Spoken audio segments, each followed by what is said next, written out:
I was scrolling through my feed this morning, and it served me these two completely different things right next to each other. Oh, yeah? First, this super polished video of a fluffy ragdoll cat getting a spa day.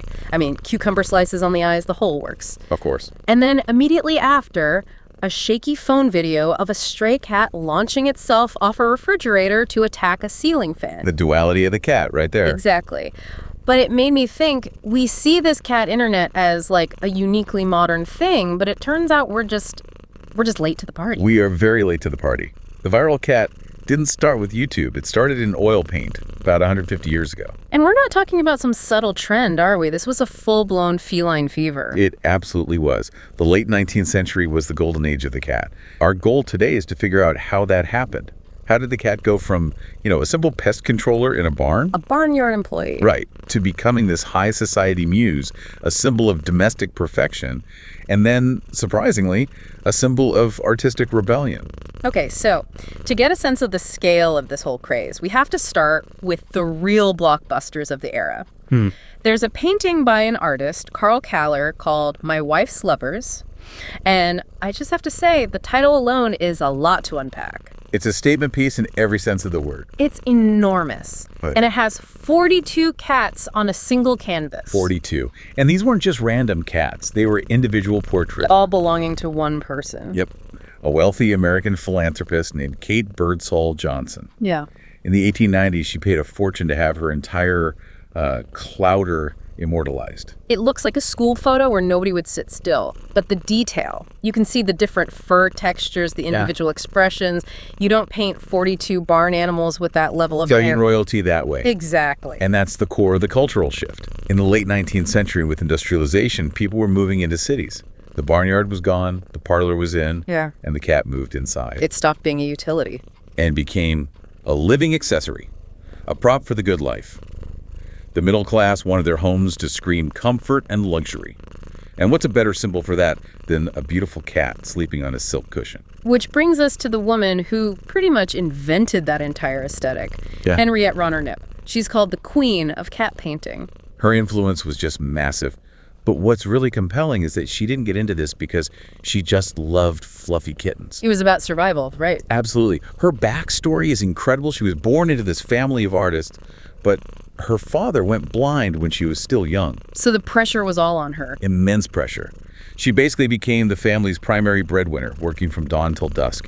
And she didn't start with these soft indoor scenes. She started with working animals. Like dog carts. Yes. In the mid-19th century, merchants used dogs to pull carts. It was gritty, outdoor, realist work. That's where she cut her teeth, learning anatomy from animals that were actually working hard. So the switch to painting pampered cats, that was a business decision.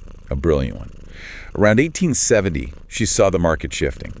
The new money, the aristocracy, they didn't want pictures of working dogs. They wanted art that reflected their own comfortable lives.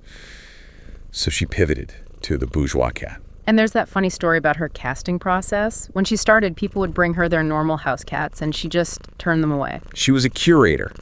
She didn't want the scruffy mouser from down the street. She wanted the status symbols. All the fancy ones? Persians, Angoras, Maine Coons, the long-haired purebred look. She was basically the first Instagram cat influencer filtering for a specific aesthetic. And her painting technique had to match that, right? I saw this term vibrating brushwork. What is that? It's how she applied the paint.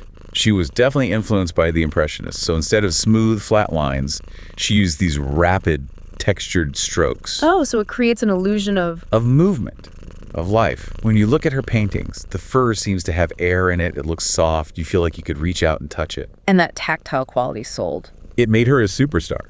I mean, she was not a starving artist. She was painting for the Queen of Belgium, the Kaiser of Germany, the Princess of Wales. She created the cozy cat aesthetic that we still see everywhere. She really did standardize the whole genre. But she wasn't alone. There was this whole Belgian school of artists, including a guy named Charles van den Eycken.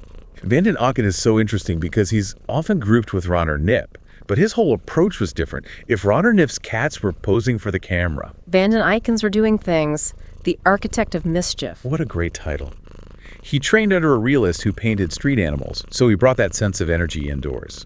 He wasn't interested in a cat sleeping on a pillow. No, his kittens are a complete menace. They're knocking over inkwells, shredding documents, clawing at expensive fabrics. Total chaos. But look at the technique. He was obsessed with texture. The contrast between the soft fur of a kitten and the cold glass of a spilled inkwell. Or a sharp little claw snagging on silk. It's a whole sensory experience. It's not just cute, it's active. And it seems like that style had a huge reach. He was selling paintings in San Francisco in the 1890s. Which just shows you, this wasn't some little European trend. The cute cat had gone global. Wealthy Americans wanted these symbols of domestic life just as much as anyone in Europe. Speaking of storytelling, we have to talk about the man who I am now convinced is the great-grandfather of every cat meme, Julius Adam II. Cat's Adam. That was literally his nickname, Cat's Adam, because he basically refused to paint anything else. Yeah. But his style, it's something else entirely. It's almost weird. It's full-blown anthropomorphism. So Ronner-Knip gave us cats being cats in fancy houses. Finn and Eycken gave us cats being naughty. And Julius Adam gave us cats acting like people. This is where you get the Kitten Symphony. Right, a painting of kittens conducting and playing musical instruments, or another one where they're pulling a tiny carriage. And on paper, that sounds like it should be, a cheap cartoon. But it's not. The cats themselves look hyper-realistic. That's the key. That's the tension that made him so famous. He maintained perfect anatomical accuracy. They looked and moved like real kittens. But he staged them in these absurd human situations. The humor comes from that contrast. It's funny because they look so serious while doing something so ridiculous. It's the absolute root of modern internet cat humor. We love projecting our own complex lives onto their simple, serious behavior. Adam figured that out in 1890. So up to now, this golden age is pretty consistent. It's fluffy, it's wealthy, it's cute. But then things take a really sharp turn.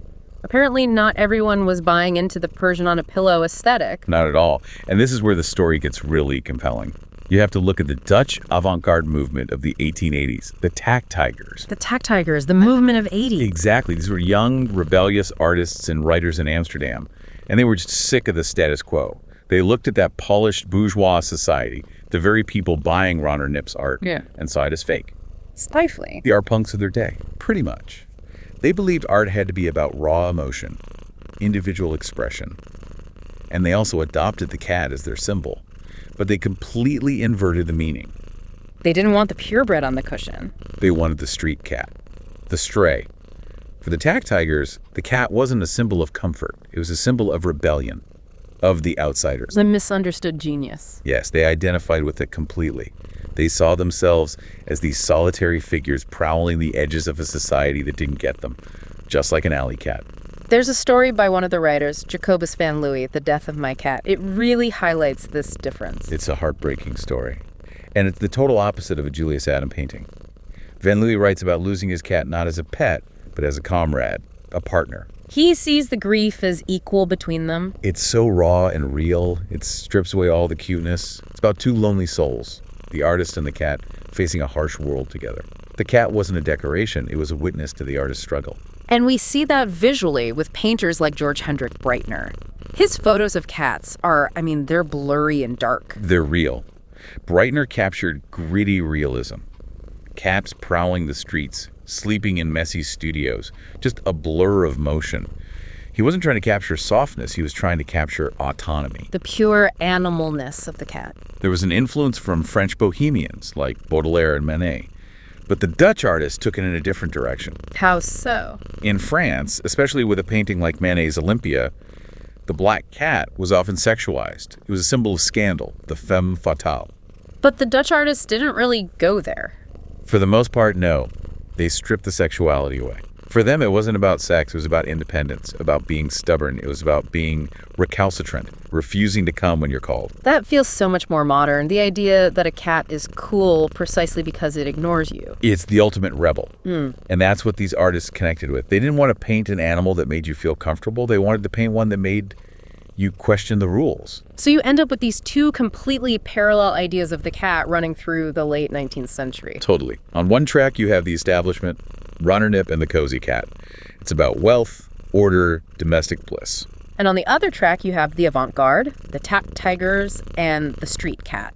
Gritty, independent, a little bit dangerous. And if you stop and think about it, those are still the exact two ways we see cats today. We haven't really invented anything new. We're just remixing the 1880s. That's so true. That spa video I mentioned with the cucumbers, that is pure Henriette Ronner-Knip. It is. It's our desire for luxury and peace projected onto an animal. We want to be that cat. It's aspirational. But then the meme of a cat staring you dead in the eye as it pushes a glass off a table. That's the legacy of the Tachtigers. That's us admiring the cat's absolute refusal to be told what to do. We love them because they don't listen. It's amazing that the software for how we see these animals was essentially written by these artists over a century ago. They completely changed the game. Before them, a cat was a mousetrap with a pulse. After them, cats became mirrors for our own desires, either for absolute comfort or for absolute freedom. So here's the thought I want to leave you with. The next time you're scrolling and you stop on a cat video, just ask yourself, which 19th century artist is directing your algorithm in that moment? Are you looking for the comfort of a Ronner-Knip or the rebellion of a Tachtiger? Because if this story teaches us anything, it's that the cat is always capable of being both. Usually within about 5 minutes. Thanks for joining us for this look at the true golden age of the cat. If you enjoyed it, please be sure to follow the show. We have plenty more stories to tell. See you next time.